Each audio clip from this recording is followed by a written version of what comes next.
Hi friends, ಇದು ನೋಡಿ ವಿಯೆಟ್ನಾಮಲ್ಲಿ ತೆಗೆದಂಥ video. ನಾನು ವಿಯೆಟ್ನಾಮಲ್ಲಿ ಇದ್ದಾಗ ಬಾನಾ ಹಿಲ್ಸ್ ಅಂತ ಹೋದ್ವಿ. ಅದೇನು ಅಂದರೆ ಒಂದು ಬೆಟ್ಟ. ಅಲ್ಲಿಗೆ ಹೋಗಬೇಕು ಅಂದರೆ ಕೇಬಲ್ ಕಾರಲ್ಲೇ ಹೋಗಬೇಕು. ಸ್ವಲ್ಪ ಎಕ್ಸ್ಪೆನ್ಸಿವ್ ಬೇರೆದು ಕಂಪೇರ್ ಮಾಡಿದರೆ.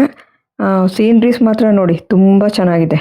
ಕೇಬಲ್ ಕಾರಲ್ಲಿ ಕುತ್ಕೊಂಡು ನಾನು ವಿಡಿಯೋ ಮಾಡಿದ್ದು, ಬಟ್ ಎಲ್ಲ ಕಂಪ್ಲೀಟ್ ತೋರ್ಸೋಕ್ಕಾಗಲ್ಲ, ಕೆಲವು ಮಾತ್ರ ತೋರಿಸ್ತಾ ಇದ್ದೀನಿ ಅಷ್ಟೇ. ಎಷ್ಟು ಚೆನ್ನಾಗಿತ್ತು ಅಂದರೆ ಹೇಳೋಕ್ಕಾಗೋದಿಲ್ಲ ನನ್ನ ಕೈಯಲ್ಲಿ.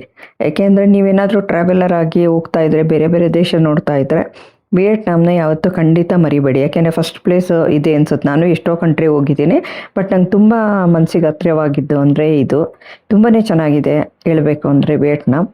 ಇದು ಕೂಡ ನೋಡಿ ಬಾನಾ ಹಿಲ್ಸಲ್ಲಿ ನೋಡ್ತಾ ಇದ್ದೀರಾ ಅನಿಸುತ್ತೆ. ಮತ್ತು ಏನು ಹೇಳಬೇಕು ಅಂದರೆ ನಾವು ಹೋಗಿದ್ದ ದಿನ ತುಂಬ ಫಾಗ್ ಇತ್ತು, ಅಂದರೆ ಮಂಜು. ನೋಡಿ ಇದು ನೋಡಿ ಸೂಪರಾಗಿದೆ ಅಲ್ಲ, ಈ ಥರ ಕಾಣುತ್ತೆ. ಅಂದರೆ ಅದೇ ಅವತ್ತು ನಾವು ಹೋಗಿದ್ದ ದಿನ ತುಂಬ ಮಂಜು ಬೀಳ್ತಾ ಇತ್ತು. ಫೋಟೋ ವಿಡಿಯೋ ತೆಗೆಯೋದು ಸ್ವಲ್ಪ ಕಷ್ಟ ಆಗಿತ್ತು, ಆದರೂ ಎಷ್ಟು ಆಗುತ್ತೋ ಅಷ್ಟು ತೆಗೆದೆ.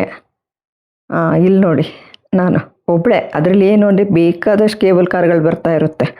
ಅದು ಇದಕ್ಕೆ ಹತ್ತಬೇಕು ಅಂತಿಲ್ಲ, ನಾವು ಯಾವುದು ಕಾರು ಹತ್ಬೋದು. ಸೊ ನಾನು ನಮ್ಮ ಹಸ್ಬೆಂಡ್ ಇಬ್ಬರೇ ಆರಾಮಾಗಿ ಅದರಲ್ಲಿ ಹೋದ್ವಿ. ಇದು ನೋಡಿ, ಇದು ಫುಡ್ ಸೆಂಟರ್ ಆ್ಯಕ್ಚುಲಿ.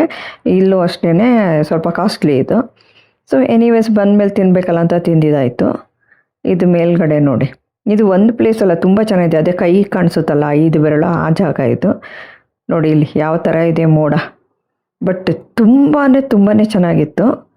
ಅದರಲ್ಲೆಲ್ಲೋ ನನ್ನ ಕೈಲ ಆದಷ್ಟು ತೋರಿಸಿದ್ದೀನಿ ಅಷ್ಟೇ. ಎಂಜಾಯ್ ಮಾಡಿದ್ದಾಯಿತು. ಯಾಕೆಂದರೆ ಕಣ್ಣಿಗೆ ಒಂದು ಹಬ್ಬ ಅಂತಲೇ ಹೇಳ್ಬೋದು.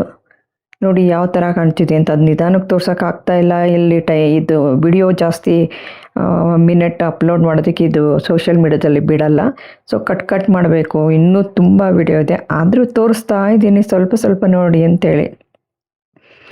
ಮತ್ತು ನೋಡಿ ಇಲ್ಲೇನು ನೋಡಿ ಎಷ್ಟು ಎಸ್ಕಲೇಟ್ರ್ ಇದೆ ಅಂದರೆ ನೀವು ನಂಬಕ್ಕಲ್ಲ. ಒಂದು 20 ಹತ್ತೋದು ಇಳಿಯೋದು. ಕೊನೆಗೆ ನಾನು ಎಲ್ಲೋಗಿ ಎಲ್ಲಿ ಬಂದ್ವಿ ನಮಗೇ ಗೊತ್ತಾಗಲ್ಲ. ವಾಪಸ್ ನಾವು ಬರಬೇಕು ಅಂದರೆ ಕೇಬಲ್ ಕಾರ್ ಇಟ್ಕೊಂಡೇ ನಾವು ಕೆಳಗಡೆ ಬರಬೇಕು, ಬೆಟ್ಟದ ಕೆಳಗಡೆ.